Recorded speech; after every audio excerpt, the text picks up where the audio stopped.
All right, part 11. So for this part, I'm just going to give you some backstory on the family. Pause all the stuff about the house, pause the stuff about the car. This is backstory on his family, my ex-husband's family. All right, follow me.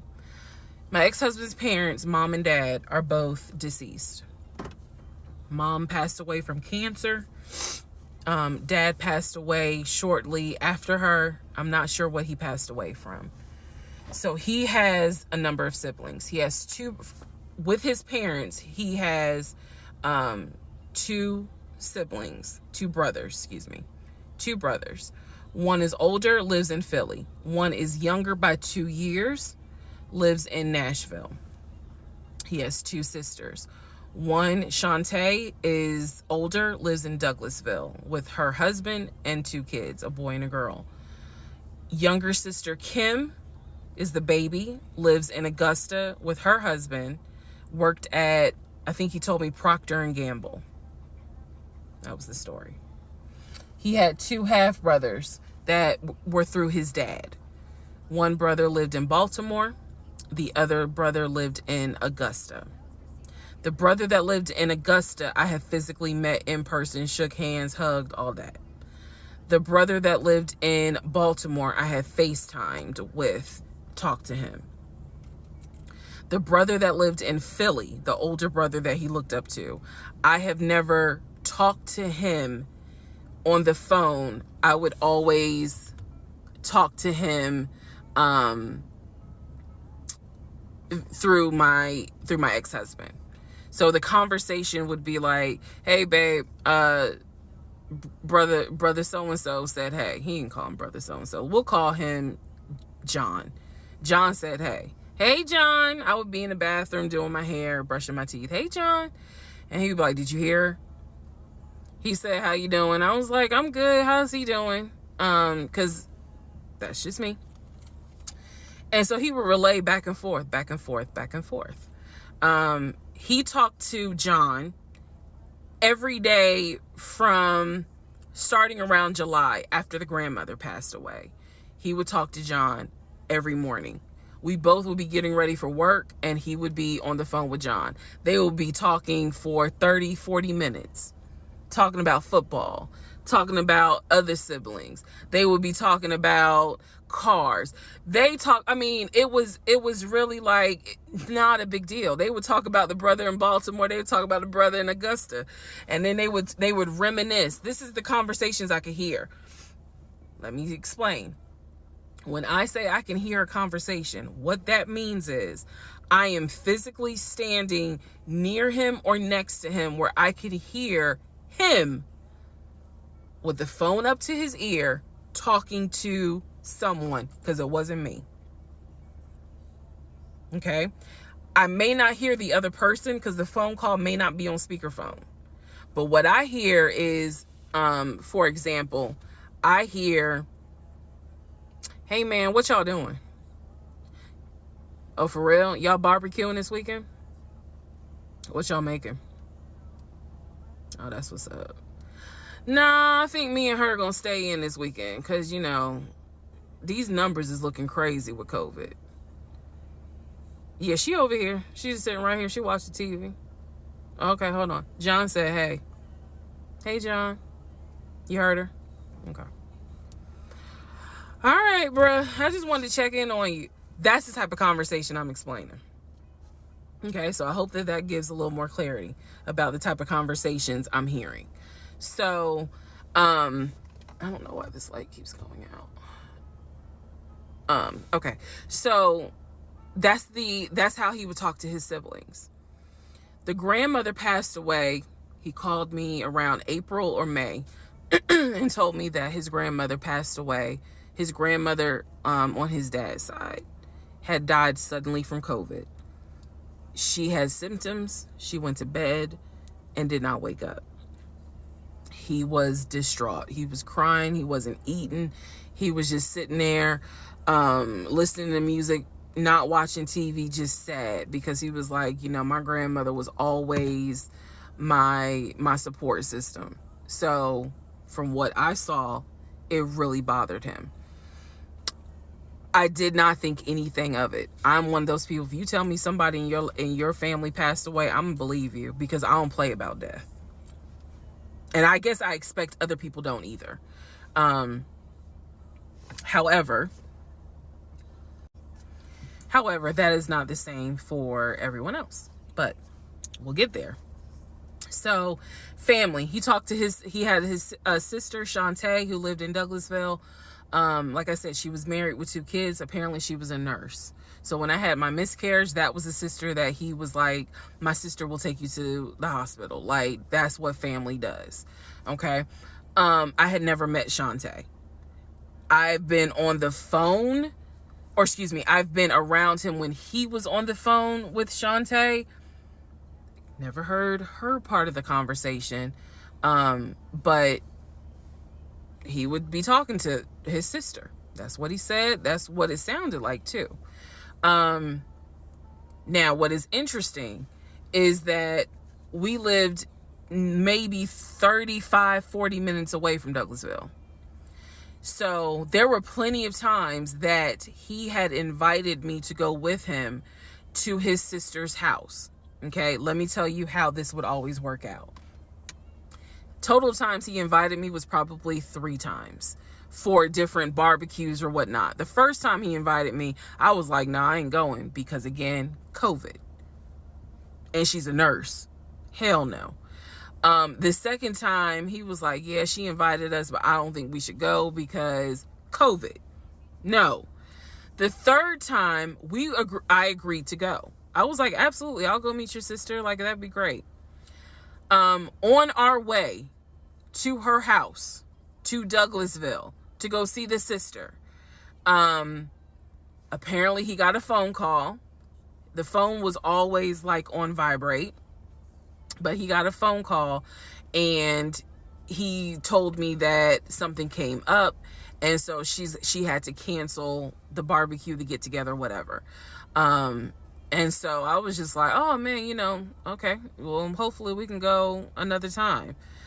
It didn't happen close enough for me to have red flags, if that makes sense. But at this point, as y'all probably like, girl, you so blind. But again, I didn't think anything of it, because it's like, okay, it fell through. We'll see. We'll reschedule.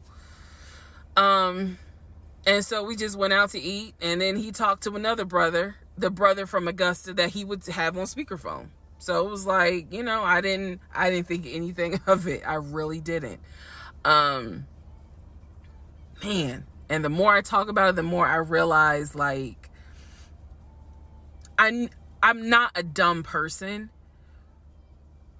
but it just never dawned on me the things that you have to now investigate. It didn't dawn on me. But nevertheless, that is the backstory for his family, right? Grandmother passed away. 3 weeks later, he called me and told me his uncle had passed away from COVID. The uncle had tested positive, had to go into the hospital, and he died.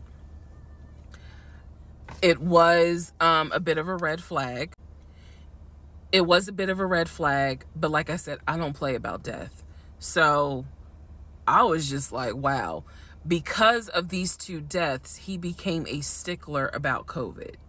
And when I mean a stickler, wear your mask, wear gloves, hand sanitize, wash your hands. Like, he was annoying about making sure neither one of us caught COVID. So now I'm going to give you the backstory in regards to what I was told with the ex-wife. Okay, I know I look rough, but it's okay. It's okay. Anyway, so this is part 12 of Who the Fuck Did I Marry? So this is the backstory on what I was told for the ex-wife. This is important. Pay attention. All right. This is 2020. So this is what I was told in 2020. I was told that he and his ex-wife used to be friends. Then they started dating and subsequently got married. They got married in California. He had bought a house with the money that he made from arena football. They had apparently gotten married on the downward of the arena football career. Had a nice house. He showed me a picture of the house, showed me pictures inside the house. Remember that? Showed me pictures inside the house. It was a really nice home in San Diego. And basically, what happened was that he came home from work early one day and I have the hiccup, sorry. Came home early from work one day and his wife was sleeping with another man. The man was in the house.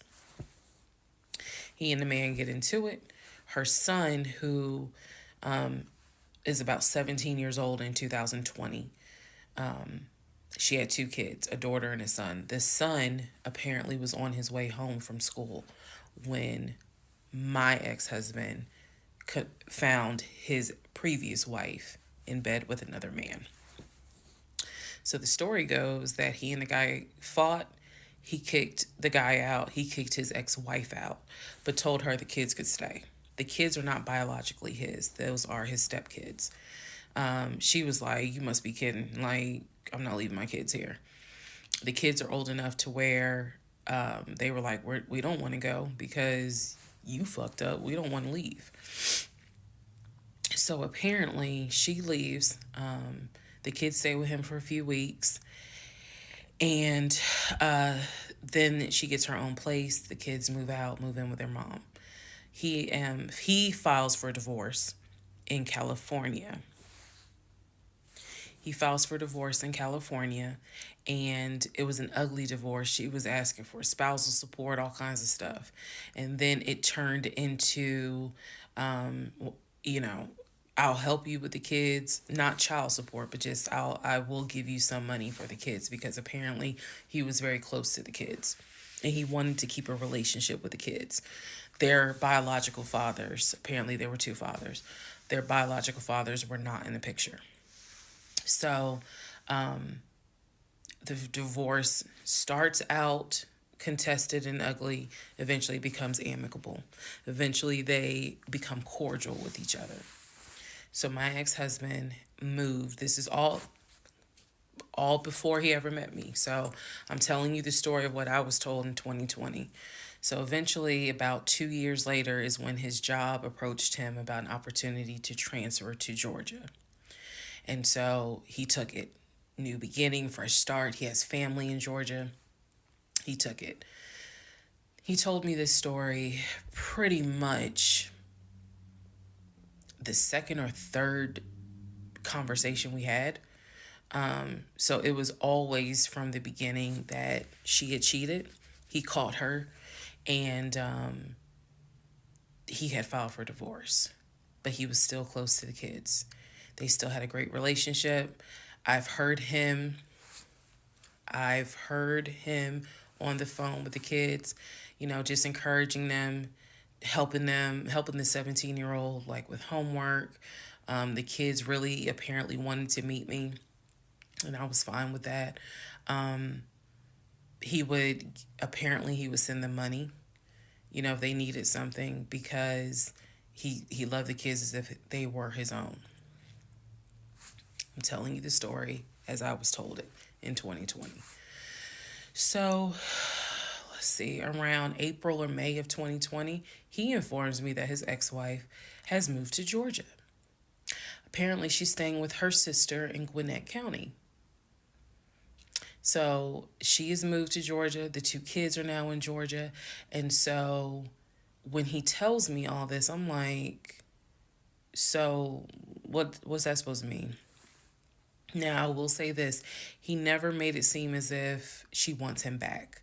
He never presented that. It was always, no, you know, we're cool for the kids. We're cool for the kids. But he's never presented that she was trying to get him back. I feel like it's fair to her for me to say that. And again, stay with me. It all comes out. But that was the backstory in regards to the ex-wife. that they got married in California, they divorced in California, and then she eventually moved to Georgia, to Gwinnett County, after he had transferred to Georgia for his job. He did tell me that, every now and then he'll get a text message from her. He told me that he, told her when I was pregnant, he felt like she needed to hear that from him instead of hearing it from the kids. And we got into a bit of an argument about that, but honey, in the big scheme of things, that anyway. So we got into an argument about that. I felt like that's none of her business. But that's the overall backstory of her. So remember, because there will be a quiz, but just remember, he met her in California, married her in California, divorced her in California. She moved to Georgia, to Gwinnett County, after he moved to Georgia. Are we clear? Okay. Okay. Part 13 of Who the Fuck Did I Marry? So I've kind of given you guys all the backstory. Let's just kind of recap real quick. So I told you how we met in March of 2020. Basically, Georgia got shut down. I keep saying shut down, got locked down. We decided to quarantine together. I know it was crazy. It was crazy. I really liked him and thought he liked me. So I told you guys how we met. Things moved at a rapid pace. Met in March. Moved in together pretty much end of March, beginning of April. Found out I was pregnant in May. Lost the baby in June. Had to have surgery in July. Started looking for houses. Started looking at cars. All this stuff happened literally between March and in August is when I got my car. So, got a car in August. He paid the down payment for that car, which I was shocked by. And no, it was not a BMW or an Audi. It was a Nissan Altima, but I loved that car at the time. So he paid the down payment for that car. Told me he would help me with the car payment. The biggest mistake that I made, and I'll explain why I say this. The biggest mistake I made was that I signed myself up for a car note, where I knew I needed his help to pay the car note. I knew better. My mom has always taught me, do not ever put yourself in a position where you are financially dependent on a man. And all of that went out the window. And the reason why I say that was the biggest mistake is because when I have pulled back the layers of this whole monstrosity of life that I lived for 2020 and 2021, it really does boil down to the fact that I truly ended up marrying him more out of fear than anything else. And I'll expound upon that later. But I got the car in August, and by this point I was exhausted of looking at cars. I was mad that I didn't get a BMW X5 dark blue with cognac interior.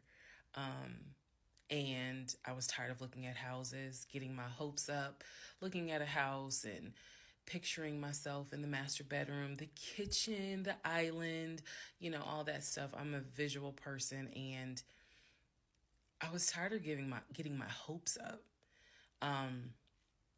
So now we're going to segue into fall, going into the holidays.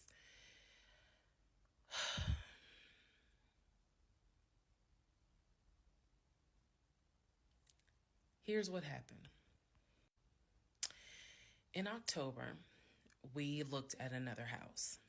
This house was in Marietta. Absolutely gorgeous. It was gorgeous. I want to say that the house was about $700,000. I really liked the house.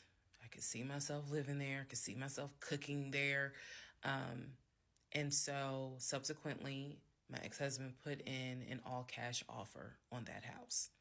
I watched him put an all-cash offer in on the house.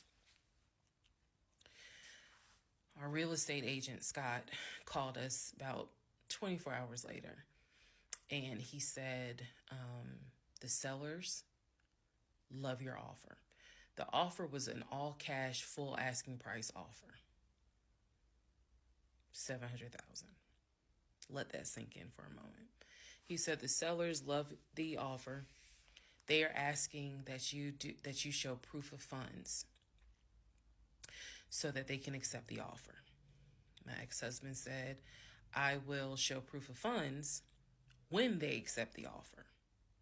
The seller said, great, we'll accept the offer when you show proof of funds.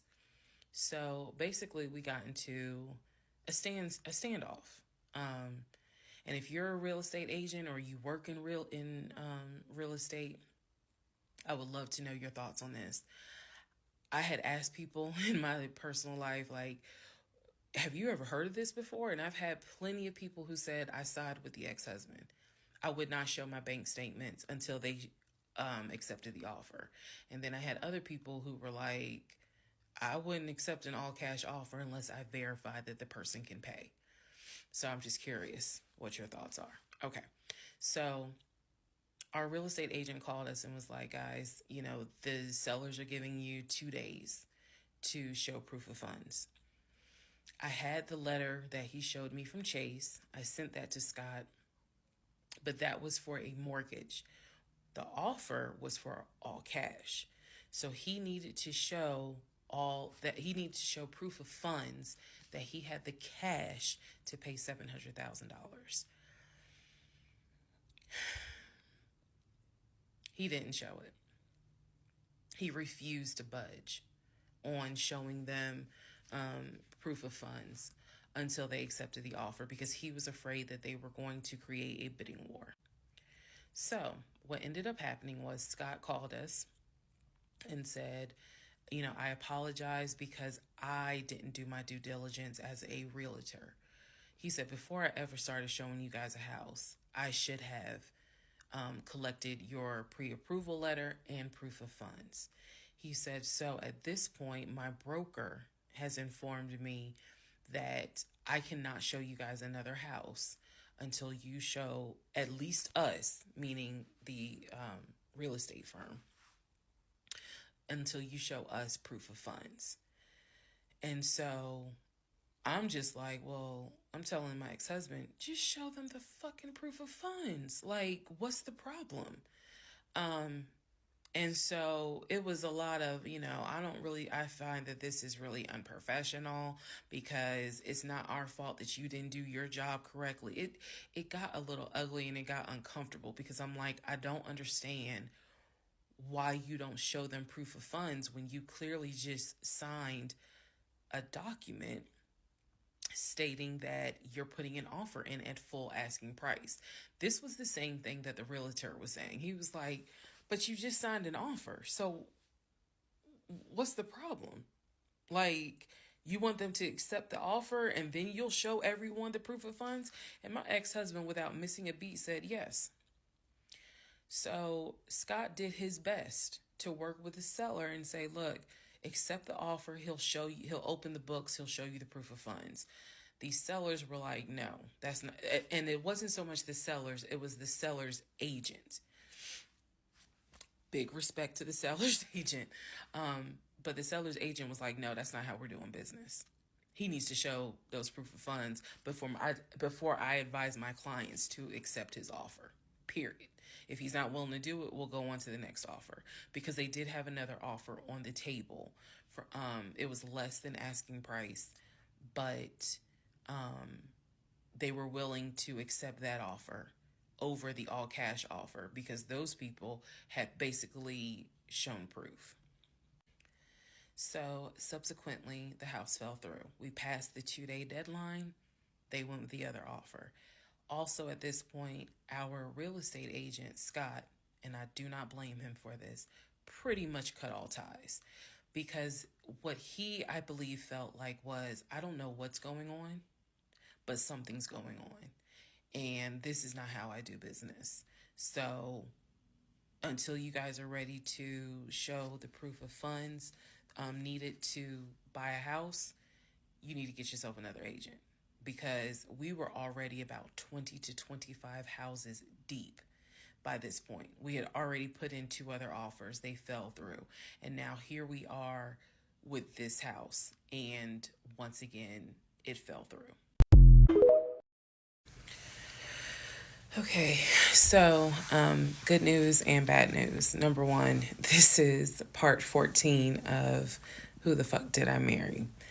Bad news, this is going to be the last post for the night. And the reason why, good news, tomorrow's my birthday. So I'm just going to make this video, post it, and then I will pick back up probably Friday, because honestly, I truly want to enjoy my birthday tomorrow. I just want to enjoy my birthday. All right, so y'all don't be upset. Just, if anything, watch parts 1 through 14, then we'll be ready for part 15. So the house fell through in October 2020. And what I told him was, I said, I don't want to look at another house. I don't want to talk about cars. I want to get through the holidays, because it was going to be a holiday season where I could not celebrate my family because of COVID. So I said, I just want to get through the holidays. I want to get through the end of the year. And we'll revisit stuff in January. I was very calm when I said it. No argument, nothing like that. And he said he understood. A lot of what fueled me staying in this situation really was the fact that, number one, I didn't want to be alone. Number two, I didn't want to look stupid by having the relationship end so quickly, for everyone to be like, we told you something was up. And number three, I was ready to get married. And that, ready to get married, fueled a lot of stuff. And again, I was still making my audio diaries. So listening back to it, I knew something was wrong. I admit that. I knew something was wrong. But what I thought it was, truthfully, was like, why does it seem like there's always something? Like, why can't we just go ahead and get the house? Why is it always something? Why can't I just get the BMW? It still didn't dawn on me how deep this something went. And for the people who keep asking, I'm going in order of events. So yes, there will be a video where I explain how everything came out and what came out, what was true, what was not true. It's coming. I'm just getting all of this out in order. So I told him I didn't want to look at a house no more. I didn't want to talk about houses. Do not mention the word Zillow. Do not mention the word realtor. Nothing. Let me just get through the holidays. And for myself, the question was, what do you want to do? You want to stay with him? Or do you want to cut your losses? And the part that kept me constantly second guessing myself was, what if he's not lying? What if he's not lying? Literally the conversation I had with myself was, there's no way he is lying about having money. You saw the paper from Chase. They don't just approve $750,000 for a mortgage for anybody. I've seen his checking account. You see how much money's in his available checking. Like I don't think he's lying. I don't think he's lying about that. But what is it? Is it that he doesn't trust me? Like, I second guess myself so much. Is it that he doesn't trust me? Is it that maybe he doesn't really want to get married? Like, what is it? Because I know what I saw. I know what I heard. I know that He's having conversations about move the money from this account to that account. I know he's paying my car note and all these bills. Like, clearly this man is making money. I know that I saw the promotional the letter from HR that states his new salary is 200 and something thousand. And I remember thinking, like, God, what what am I missing? I'm missing something. But what is it? Because I know what I've seen. I know what I have touched. I have physically touched these papers. Like, I know how to read. So what is it that I am missing? He's close to his family. He talks to them all the time. He's just a regular guy that just likes to watch NFL football. He leaves me alone when I want to watch Georgia football. He's paying the bills, groceries. I haven't had to worry financially since I've met him. And as a woman who had lived on her own, paying her own bills, my God, that is the most intoxicating feeling when you meet a guy who just takes your stress and your worry away financially. But the downside is he took away the stress and the worry financially away and instead brought a mental fuck job I've never in my life had experienced. And I could not put my finger on it. I couldn't really talk to anybody about it because I'm a big believer in what happens at home stays at home. So I didn't talk to my girlfriends about it. I didn't talk to my family about it. But I just remember being like, what am I missing? What am I missing? So we did not talk about houses. We did not look at cars. We didn't do any of that for November, December. And he came to me like around Thanksgiving, and what I thought was a very open, loving conversation. And in that conversation, he was like, okay, I know I have fucked up. I know that things are not feeling too strong right now. He was like, I want us to get married. I want a home. I will show you whatever you need to see to put you at ease. He was very contrite. He was very just like, what do I need to do to put your mind at ease so that you know I'm in this and that I want this and that I love you and I want you to be my wife. So I was like, show me your accounts. He showed me his checking. He showed me one of his savings. He showed me a Chase savings. He did not show me the offshore. And he did not show me the U.S. Bank. So he showed me those two accounts, checking and Chase savings. So I knew that there was money. What I saw in those accounts, there was money. I told him, I was like, if we're going to buy a house, I want it to be through the mortgage on Chase. I don't want to deal with this proof of funds shit no more. I said, I do not want to look at another house until the beginning of the new year. He said, okay. That is when we then had a conversation. So I guess I lied because we are going to have a part 15 or 16 tonight. But that is when we then had the discussion about marriage. And that is where religion came into play.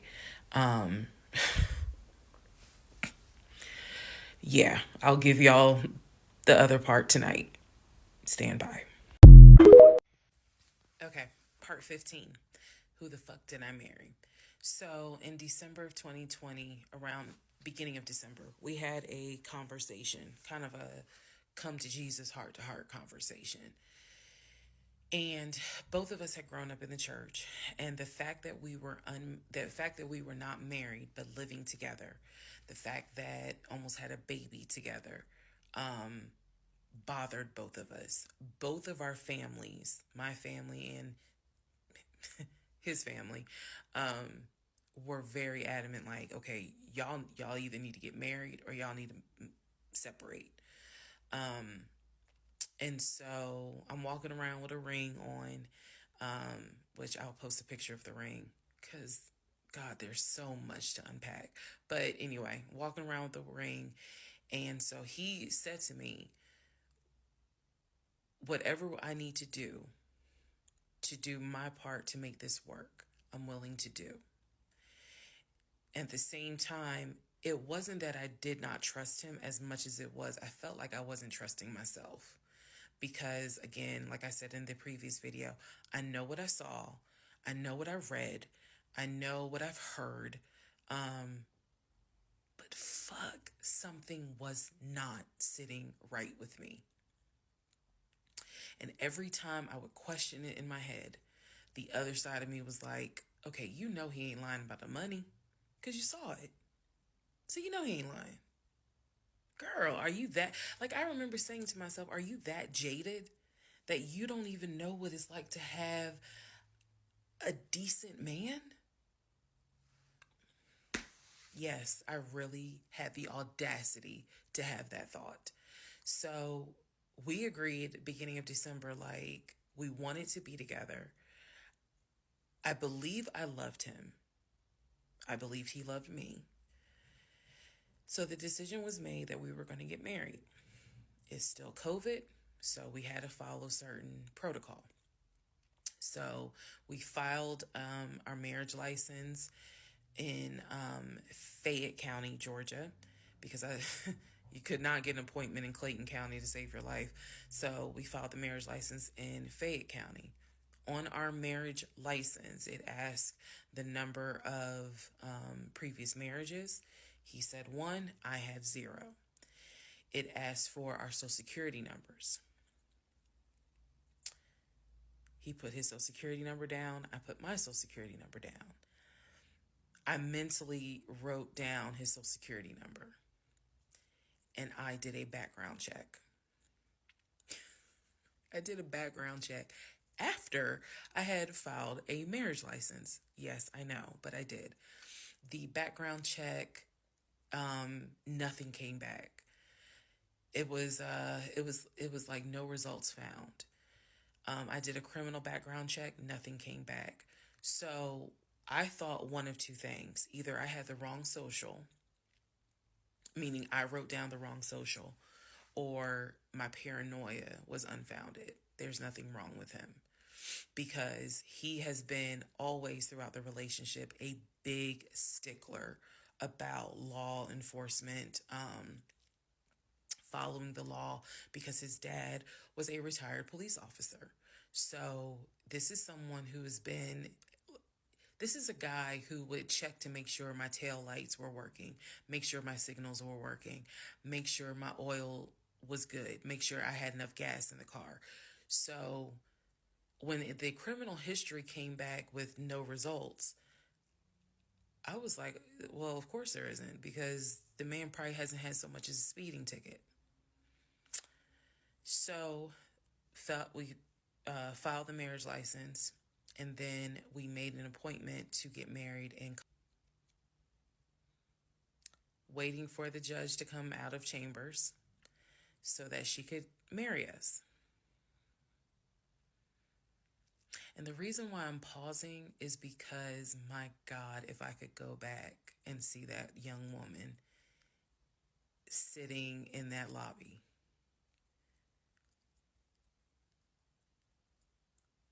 Wow. I know we can't go back in time, but damn, if I could go back in time, I would. I didn't tell anyone I was getting married because I was afraid that... We had tried before in September and something came up. So I didn't want to tell anyone. I didn't want to get anyone's hopes up. I didn't want to get my hopes up. I know that's bad, but again, said I would be honest even if it's ugly. I told my mom, my family, that we got married, told my friends. They could not believe it. Like, my mother was relieved, but she had no idea about what was going on. My aunt was more like, really? You married him? My friend, the one who took me to the hospital for the miscarriage, was like, I wish you would have told me, like, you deserve to have people there, take pictures and celebrate and all this other stuff. And she was like, she's the type of friend, if you like it, I love it. You rock with him, I rock with him. The moment you don't, I don't either. So she was supportive. My other girlfriends were happy for me. They just hated that I had to get married during COVID. Because they were like, we would have loved to have, thrown you a bridal shower and a bachelorette party and all of that. It just sucks that you couldn't experience that. So we got married on a Tuesday. On the way home, stopped and got some wings. Went home, and I had to get ready to go to work the next day. And life. I got married January 5th. By January 31st, I knew I was in trouble. I still didn't know how deep, but I knew I was in trouble. So, to give you all a very, very, very candid idea, got married January 5th. The normal things that married newlyweds do when we got married completely stopped. And that was not by me. You always hear men talk about, man, now that we're married, she don't. In my case, it was the exact opposite. It was the exact opposite. So, anyway, because this is not a forum to be all R-rated or whatnot, but y'all get what I'm saying. So, we got married January 5th. January 6th, I went to work. It was, a lot of people congratulated me because it kind of word got out that I had gotten married. January 7th, I filed the paperwork to change my last name. And if you were following me, you can go back like 15, 16 videos, and I talk about how I had to change my name back to my maiden name. But I changed my name within about 3 days of getting married. My attitude was, this is the bed that I made. I'm going to do right by him. I'm going to do right by my marriage. I took marriage seriously. And when I married him, I absolutely married him thinking, I'm going to be with you for the next 40, 50 years. So we're going to have to figure this shit out. That was my mindset. I did not get married to turn around and be divorced in 6 months. But I got married January 5th, 2021. And by January 31st, I knew I was in serious trouble. So that is where we are.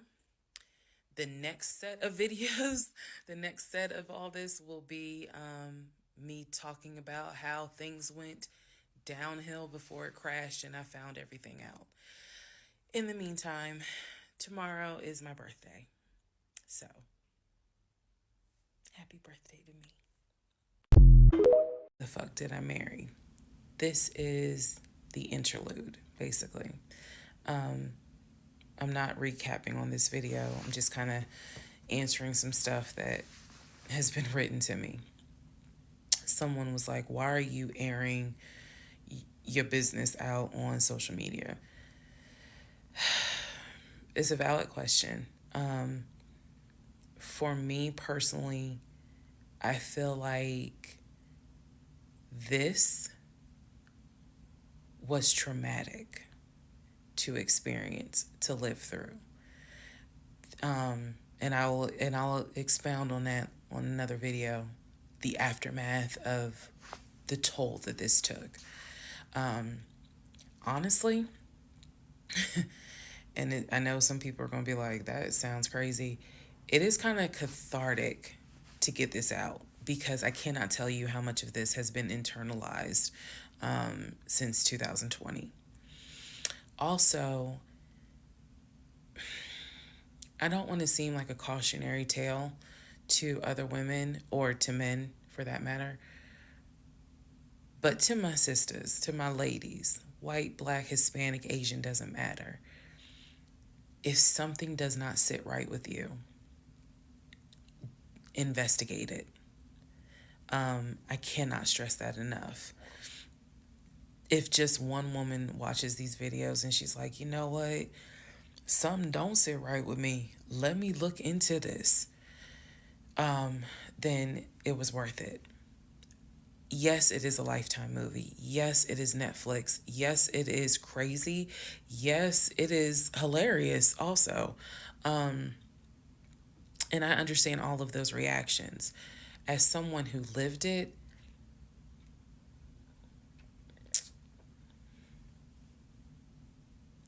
um,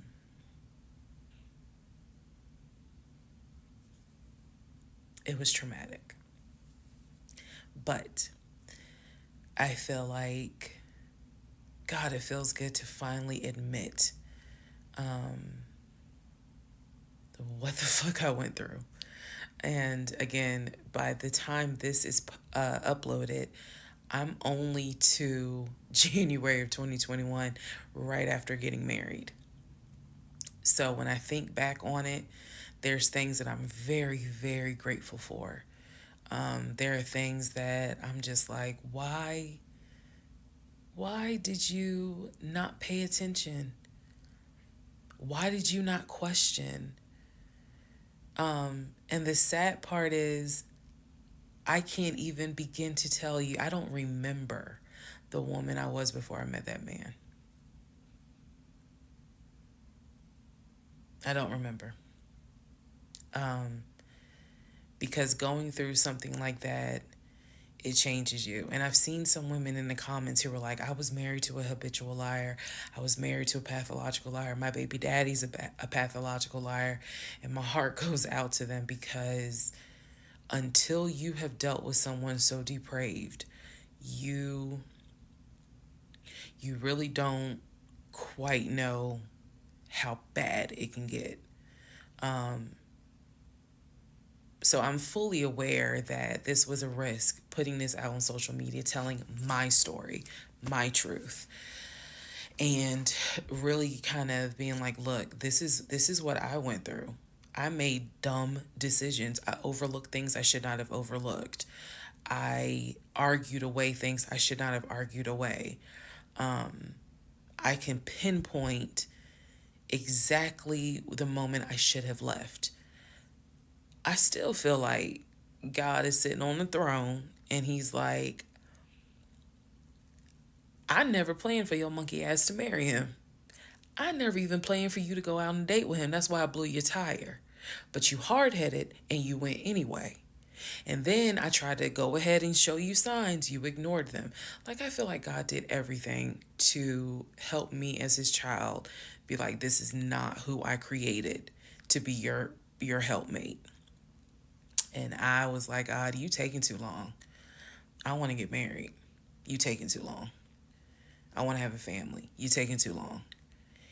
And these are the consequences that I am paying for basically telling God, you took too long.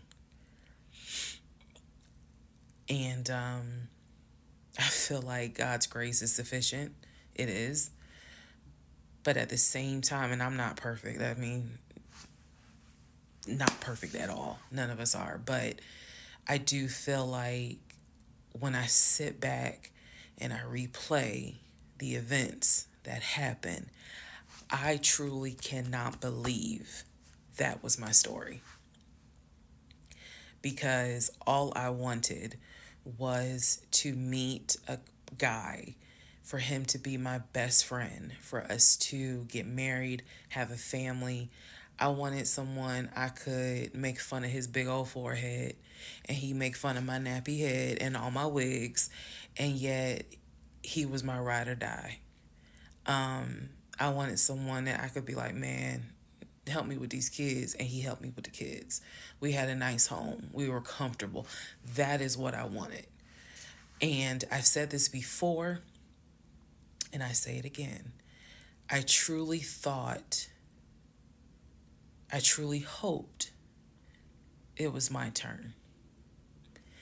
You see the women who are, so happy and, they're in these loving marriages and life just looks good. I really, really wanted it to be my turn.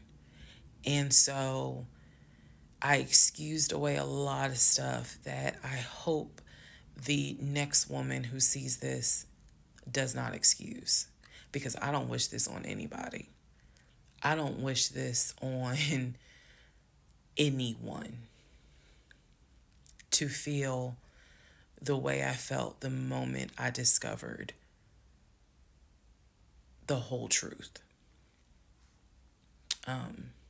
So I just wanted to say that, because I think it's important to try to answer the why is she posting this.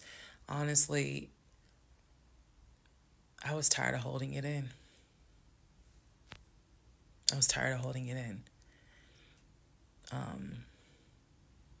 And I hope it helps somebody.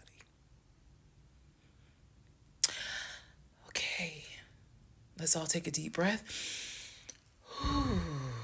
Let's all get some sleep. If you don't have anything to do and you just want to wish me a happy birthday, wish me a happy birthday tomorrow, February 15th. Shout out to Team Aquarius. Good night, y'all. Part 17, who the fuck did I marry?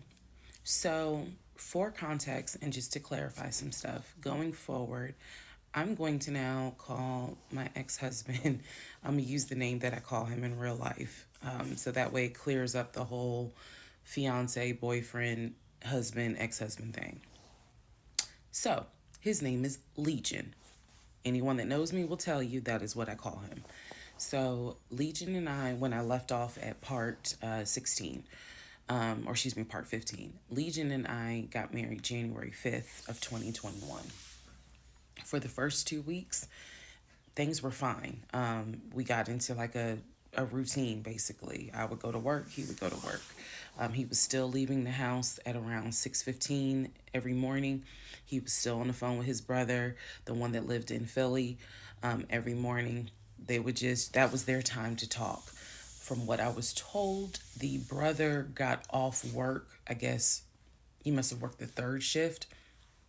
And so he was getting off work as Legion was getting ready to go to work. So that was the perfect time for them to talk. He would talk to his brother in Baltimore and the brother in Augusta.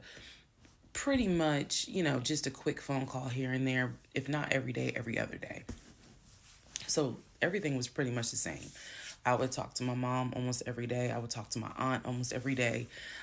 So it was nothing to kind of, that's weird. That's what the morning routine was. He would talk. So I worked at Georgia State Patrol. And I said this in a previous video, but again, there were things I said in previous videos that I remember saying, hey, remember that, because it's going to come back later. So I worked at Georgia State Patrol. I had been working there for almost 8 years, 7 or 8 years by the time Legion got into the picture. He was fine with the fact that I worked within law enforcement. I'm not a trooper. I'm not a sworn officer. I'm a civilian. However, again, his dad was a retired police officer. So he was perfectly fine in the beginning with the fact that I worked for Georgia State Patrol. He had been to my office before. He had met some of my co-workers. Obviously, even with COVID, because I still had to go into the office 2 or 3 days a week, he had been up there. So the friend who took me to the hospital when I had my miscarriage has met him. He and I have been to her home with her and her significant other before. So again, even in the world of COVID, when there were little times where you could get together with people, he has met people in my life. He has met my friend, or that particular friend, and he has met some of my coworkers. So when we got married, the first 2 weeks, like I said, was fine. And then it's as if something snapped. Something just changed. What was totally acceptable before, suddenly little comments were made. Why are you wearing that to work?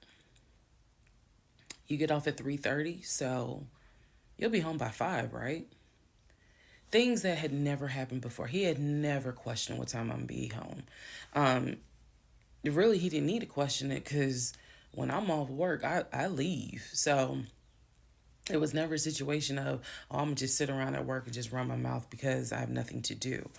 And then it turned into, he would call me every day from work, and I'm going to demonstrate how those phone calls went. But he would call me every day from work, and if he even so much as heard a male voice in the background, he would have little comments to me. Who was that? Are they in your office? You know, man, I never know who's around you, because it seemed like every time I call you, I have the hiccup, sorry. It seems like every time I call you, there's some man around. And I'm just like, at first I kind of shrugged it off. I laughed it off because it really truly was absurd to me. But then it became a bit more frequent. And so I really just didn't feed into it, because I'm like, I don't know if this is some insecurity. I don't know if this is jealousy, because nothing has ever been done to make you feel any sort of insecure type of way. I've never entertained another guy, never flirted with another guy. Like, I don't know where this is coming from. So it is also important to note, we got married January 5th. Things started changing around 2 weeks later. And the reason why I know it's 2 weeks is because I had recorded an audio diary on January 21st is the date of the audio diary. And I talk about how maybe I had unrealistic expectations, because it seemed as if things were changing with he and I. So 2 weeks pass. He starts making little comments. End of January comes, he informs me that he wants to start looking for a house again. I had no real desire to go through that process. So what he decides is that he's going to look for a house for us using his friend, the realtor, the one I did not meet. So he tells me that he and his friend have been talking, and he's going to start looking at houses. And what he's going to do is basically, if he feels like it's a house I would like, then he wants to show it to me, because he feels like, I know that your attitude really isn't, you're in the mood to look for a house. So I'm going to start looking. And then if I think it's a great house, then, you can come see it. And I remember thinking, that's not going to work. You're not going to choose a house without me. And he was like, no, I'm not going to choose the house, but I just think that, me and old boy have been talking. And so he has some houses that he is representing. He wants to show me. So why don't you let me look at it? And if it's worth the time, then I'll bring you to look at it. So he already had some sort of plan in place after talking to his friend about how he's going to start looking at houses. This is the end of January 2021. So I kind of threw my hands in the air and was just like, whatever, because I'm not getting emotionally involved in looking at houses. And for me, that's kind of what it was. I felt like I would see a house, I could picture us living there, and then it gets snatched away somehow, some way. I didn't want to go through that. So the reaction that he wanted, which was for me to throw a fit, I did not do. I was just like, okay, all right, like, I trust you. And remember that I said the reaction he wanted, because that's going to come back later. So he started looking at houses. Funny enough, the houses that he looked at, none of them I actually saw. But he would call me and say, I'm at this house in Sandy Springs with the realtor friend. Apparently his realtor friend's name was Scott, not to be confused with the other Scott, the one that was actually helping us, that dropped us as clients. I want to make that clear. There were two Scotts. One is the realtor who was representing us, who said, hey, I need proof of funds. If you don't have those proof of funds, I cannot show you any more houses. The other Scott is his friend, who he had talked to on the phone at least 50 to 100 times in front of me. That's the Scott that he said is going to show me this house in Sandy Springs. Apparently the house was like $800,000. So he was like, I think that if I like the house, then I'm gonna bring you out here so you can see it. All right. Now let's go into part 18. Okay, part 18. Who the fuck did I marry? So he starts looking at houses in Sandy Springs, Alpharetta area with his friend Scott. I did not see any of these houses. I did not go. I didn't want to go. So what was starting to change is, remember I said before, he would leave the house every day at around 6:15. He would be home every day between 3:30 and 4 o'clock without fail. It was so, I shouldn't say it was annoying, but I could set my clock by the fact that I would hear that garage door open between 3:30 and 4 o'clock every day that he went to work. Even during lockdown, he still had to go to work. His job was only locked down for maybe a week.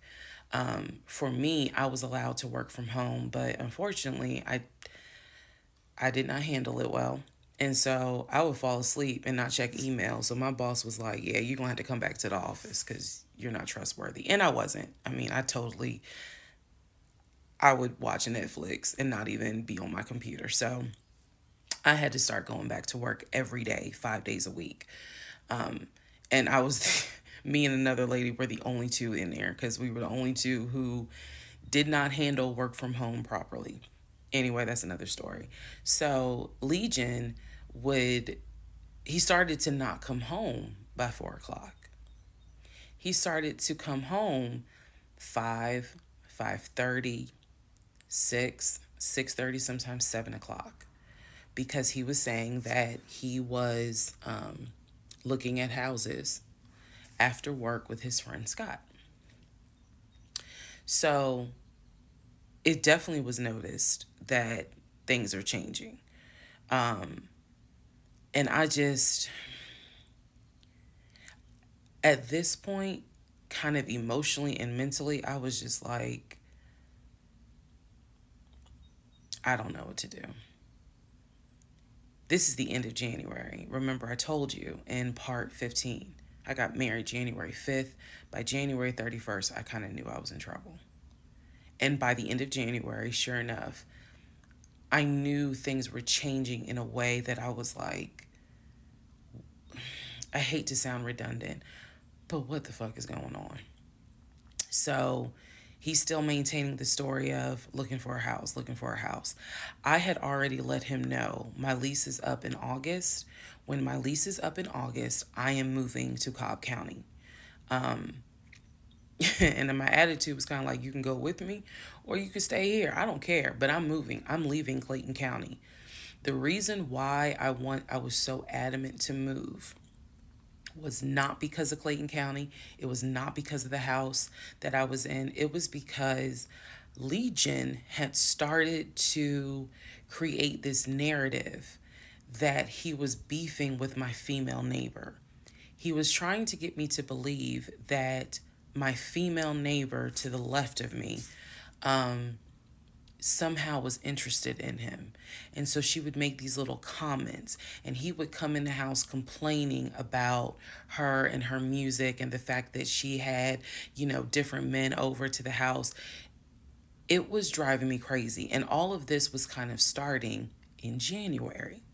So when I say that, it really seems like we got married January 5th, and then we had 2 weeks of peace, and then something just snapped. I literally mean something just snapped. So he's looking at houses. Now we're moving into February. February obviously is my birthday month. He did good. He did good to make Valentine. He went all out for Valentine's Day. He went all out for my birthday. My birthday and Valentine's Day are February 14th and February 15th. So he went all out on both days. Y'all ain't even gonna believe this story. But I said I would share even when it makes me look bad. So, the weekend after my birthday, and what I mean by that is if my birthday was on a Tuesday, we're talking about Saturday. The weekend after my birthday, he gave me money to go to the nail salon, go get a manicure and pedicure. So I leave the house. I take his car. His car was in the driveway. We had a key to each other's car because, again, we're married at this point. We're talking February 2021. So I take his car and I drive to the nail salon over in Morrow. I'm in the chair getting a pedicure and I get a text message from my husband saying, someone was just at the house looking for you. And I'm like, who was looking for me? Who was it?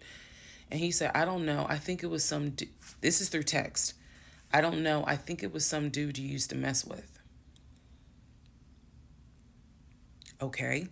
I was like, what are you talking about? He was like, I'm telling you, some guy just came to the house looking for you. I told him you were not here. So at this point, y'all, I'm in the chair at the salon. I'm freaking out because I'm like, who the fuck has the audacity to come to my home unannounced, uninvited, talking about they're looking for me? Especially because before I met my husband, I was working the last shift at Amazon as a part-time job. So I had not dealt with, dated anything with anyone for about a year before I met him in March of 2020. So I really was like, who the hell is this coming to my house? So I finish the pedicure, I head home. Once I get home, I'm like, what are you talking about? What happened? And so I'm frazzled in a way. And he's calm. He was like, yeah, it was a black Dodge Charger. They pulled into the driveway, they backed in. They backed in as if they had been here before. So clearly this was someone who's been to your house. He got out the car. He said, I opened the door and I went out there and I said, is there something I can help you with? And he said, the guy said, I'm looking for, and gave him my name. And he said, I'm sorry, she's not here. And he was like, oh, okay. All right then. And just got in the car and drove off. And I was like, my brain stopped working because I'm thinking, who the heck could this be? A Dodge Charger? I was like, are you sure that it wasn't law enforcement? Like, was it the sheriff's office trying to serve me with a lawsuit for a credit card I didn't pay? He was like, no, he was in regular clothes. He was like, and it was not a police car. It was on a marked unit, basically. And so I'm just like, who the heck could this be? And he was like, I know who it was. And I said, who? He was like, I think it was your ex. I said, what ex? He was like, the one that you had dated for 2 years. Remember back in like part 3, part 4, I told y'all, he told me about his ex. I told him about mine. I thought we were being honest with each other. So now, fast forward to February 2021, and he's telling me, yeah, I think it was the ex that you had been dealing with for those 2 years before you met me. I said, so you think that he showed up to the house uninvited after 2 years? And he was like, well, whoever it was clearly was comfortable backing into our driveway, getting out the car, and was like, I'm here to see, and gave him my name. And so he was like, she's not here. Is there something I can help you with? And the guy was like, nah, it's cool. And then just got in the car and drove off. So, again, brain is like, who could this be? So then Legion says to me, you know what? The way that you reacting to this is real suspect. And I'm like, what are you talking about? He was like, you over here freaking out. I told you I took care of it. I told you it was fine. And you over here freaking out, which makes me wonder, what have you been up to? Now, let's go to part 19. Okay, part 18. Who the fuck did I marry? So he says to me, the way you're acting is real suspect because I told you it was fine. I took care of it. He was like, I ain't even worried about it. He was like, obviously, that nigga didn't know that you now married, that you've moved on. And so now he knows it. But for me, it was the fact that I don't do pop-ups. Don't come to my house unannounced. So if someone has done that, for me, it automatically feels like a violation and it feels like it needs to be addressed. So it was not as simple as, I already took care of it, it's fine, let it go. Nah, we ain't letting nothing go because you don't have my permission to show up to my house. And before this turns into something where I'm going to be on Fox 5 News, I need to address that with you because that is not okay. So he didn't like the reaction I had to the story he told me where someone basically disrespected my home. And he felt like my reaction was really suspect. So what I'm gonna get into the little details that he did not know about. So he tells me again, it was a black Dodge Charger. They backed into the driveway. A gentleman got out of the car and he asked for me by name, and Legion said she's not here. So I asked him, what does the guy look like? And he said, he was like, why does it matter? I said, what the fuck does he look like? So Legion proceeds to give me the most generic description you can give. He was like, well, he was shorter than me. Ex-husband is about 6'3", 6'4". He was shorter than me. He was brown skinned. I said, did he have a hat on his head? Mind you, I understand that before marriage, I was a damn fool. I understand that. But every woman has that moment where you only gonna fool her but for so long. And eventually puzzles start coming together. For me, I felt like moving into marriage, certain things started coming together. So I said to him, did he have a hat on his head? He was like, nah, he ain't wear a hat. So in my mind, I am mentally going down a list of every possible man it could be. And it was only like 4 men. I had been in that house about 3 or 4 years at this point. So I knew all of the people, and I'm talking about from maintenance down to ex-boyfriends. It was a total of like 4 men. So when he said that it was a black Charger, I immediately was like, okay, I know that crosses out one. He said he was shorter than him. All of them were shorter than him. I said, did he have a hat on his head? He said, no, that crossed out one because one in particular was a maintenance guy who always wore a hat on his head because he had like a bruise or something and he was just self-conscious about it. So he always wore a hat. That leaves 2. So I said, was he muscular or was he skinny? So Legion's getting all frustrated. I said, just answer the question. He was like, well, he was kind of in between. And I said, okay. He was in between. I said, so was he light skin or was he dark skin? He was like, I told you he was brown skin. I said, was he my complexion? He said, no, he was brown skin. That eliminates one. So now there's one left. And yes, the one left would have been the ex that I had dated for 2 years. And so he was like, I know it was your ex. I know it was your ex. And I was like, that don't make no sense because the ex that in my mind, I'm saying this, the ex that I had dated, he and I had no contact with each other. And he was not the type to just pop up at your house. That ain't his style. Not to mention, and I ain't tell Legion this, That man would not be caught dead driving a Dodge Charger. He hated Chargers because he drove it as a patrol car. So I didn't say anything. I just was like, that's weird. So what Legion didn't know is that at the time I had a security system. So I had a security system where anytime the front door, the garage door, or the back door was open, basically any entry point, anytime it was open or closed, it would send me a text message notification.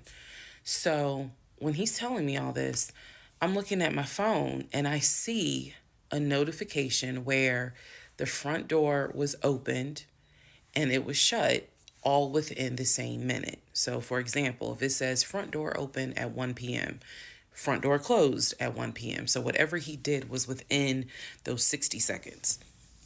He's telling me the story of the guy got out the car. He opened the door. He went out there. Can I help you? And the guy said, I'm looking for. And Legion said, no, she's not here. And so he said the guy kind of was like, okay. And he was like, all right, thank you. And got in the car and drove off. Legion has also told me that he watched him drive out of the neighborhood, which means because of the way the house was set up, the townhouse, he would have still been outside watching this. I could be wrong, but something in me was like, that would take more than 60 seconds. So for the door to have been open and shut within the same 60 seconds, I was like, okay. So also what he didn't know, we didn't have a Ring door camera, but my neighbor did. And her Ring door camera caught my driveway. The view of the camera could see my driveway as well as her driveway. And so whoever was coming in the door, our driveways were right next to each other. And then on the other side of it was the grass. So it was a perfect view of my driveway. So she, I had texted her and I said, hey, were you home? I think I texted her the next day because I said, were you home on Saturday? Da, da, da, da. And she said, no, I wasn't. What's up? Everything good? And I said, can you look at your security system and see if there was a car that came to my house at such and such time? And I know I did not tell her the reason I was asking, but I was like, is there any way that your security camera caught if someone came to my house at this time on Saturday? She's like, yeah, sure, I'll look. And so maybe about a couple of hours later, she texted me back and said, hey, I looked at the camera, but I didn't see anything. And I said, okay, by any chance, did it catch if someone maybe walked up the driveway? Like maybe it wasn't a car in the driveway, but someone walked up. She said, I didn't see anything with your driveway yesterday. So I said, okay. And I knew that something in me, again, was like, nobody came to the house. So now here we are, a month and a half married. And now is when I'm like, why the fuck did he make that up? Because no one came to the house. No black Charger came to the house, backed into the driveway. Nobody got out the car and asked for me. Nobody was looking for me. So now I was sitting in the bedroom thinking through all this, and I'm like, why the fuck did he make that up? Because that's what happened. I'm looking at the text messages on my phone where he's telling me someone just came to the house looking for you. But no one came. So what was the purpose of that? And then something said to me, something in me said, he wanted to see your reaction. He just wanted to see the reaction. You had been too calm, and so he wanted to see a reaction. So this man gaslit me like I was Georgia Natural Gas just to get a reaction.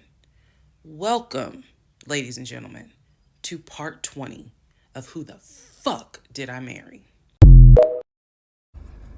All right, part 20 of Who the Fuck Did I Marry? So after the black Dodge Charger incident, things were quiet. Legion was fine. Legion slept just fine.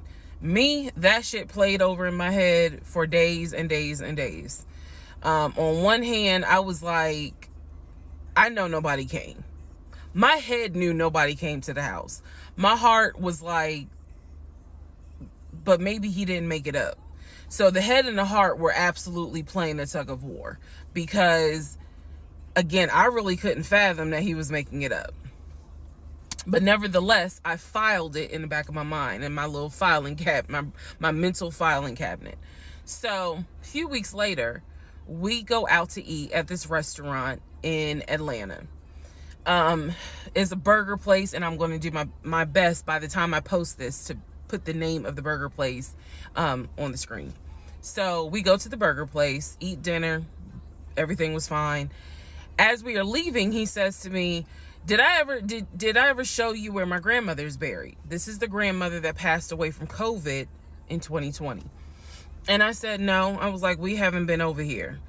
And so he was like, let me show you. So he drives us to the cemetery, which is not far from the restaurant. He drives us to the cemetery, goes around and around, and then it comes to like a little hill in the cemetery. And he was like, you see the headstone. The headstone had like the family name on it. And it did not have, for example, John David Doe. It just had Doe. Okay. So there were no dates on it. So it reminded me of just a headstone where it was probably multiple family members buried underneath it. That's what it reminded me of. And so he was like, my grandfather and my grandmother are buried there. I do recall him telling me when the grandmother died in 2020 that she wanted to be buried next to his grandfather. And so we're sitting in the car because we can see the headstone like on top of the hill from the car. And he tells me that is where his grandmother and grandfather are buried. That the family was able to get her, her wishes were to be buried next to the grandfather. Okay. So as we are leaving, we take a different route home. So we get on the highway. If you're from Atlanta, you'll know what I'm talking about. We get on I-75 North. And we're kind of we're just driving around, to be honest with you. But we're taking the scenic route. We get on I-75 North because the reason why I remember is because when you're on I-75 North going towards Atlantic Station, on the right-hand side, you will see the Varsity. You'll see all these tall skyscraper buildings. One of the buildings has the letters NCR on the building. As we're coming up towards the building, he says to me, do you see the NCR building? I said, yeah. He said, the building behind it, my job bought that building. That's where we're going to have, we're setting up operations. And I was like, why the hell would y'all buy a condiment company in downtown Atlanta? He was like, no, we're not doing production there. It's just going to be offices. And that's where we're going to handle like the business portion. The production is still being done in Gwinnett County out in Duluth. And so I was like, oh, okay. He was like, that's where I keep the company car. So I was like, the company car? I said, aren't you supposed to be bringing the company car home? And he was like, I don't want to bring the company car home because it's Clayton County and it's a $90,000 car. And I don't want no problems. So he's telling me that he keeps the company car at the building downtown Atlanta that's behind the NCR building. I barely could see what building he's talking about, but he was like, it's the building right behind it. And so he's telling me that that's where his office is. So I said to him, take me to your office. I know it's a Saturday, but shit, you one of the VPs, right? So take me to your office. No, I had not been to his office simply because, again, COVID. So I was like, take me to your office. And he was like, I can. He was like, that's no problem. So do I have the other phone? I do. So y'all are in luck. So I can maybe reenact how this goes. So he gets off the exit and starts driving towards the NCR building. While he's driving towards the NCR building, he always has kept his phone in his left pocket. This is my left hand. So he pulls his phone out and he starts calling. He tells me he's calling Willie. Willie is supposed to be the head of security. So he's saying, let me call Willie real quick to make sure that the building's open. So he proceeds, this is another phone, but he proceeds to go ahead and call Willie. We're still driving, by the way. We're still driving. I'm on the phone, scrolling through Facebook, trying to figure out some random shit. But he's driving with the phone up to it. So, driving with the phone, next thing I hear, "Hey, Willie, it's Legion. Hey, how's it going? I'm good. Hey, is the building open? No, I just want to take my wife up there so she can see it and see my office. Are you up there right now? You're not? Okay, is Mr. Justin working? Okay. So is there anybody up there that can physically open the building? Because I don't think my badge is going to get me at least in the front door because of it's on the weekend lock. Okay. Okay. All right, let me know. All right. Thank you, Willie. Bye.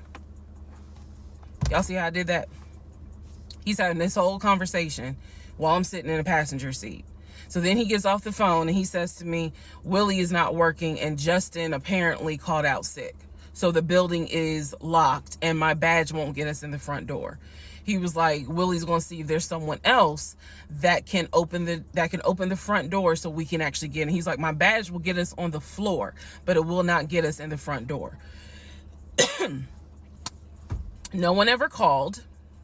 So when he's getting off the highway, he basically turns onto Spring Street. Again, there's all kinds of shit I distinctly remember. He turns onto Spring Street so that he can then get on 75 South so we can go home. Never saw the office that day. But again, this is where he's saying that he keeps the company car. So when we get to part 21, I'll kind of go into detail about the whole company car a little bit more.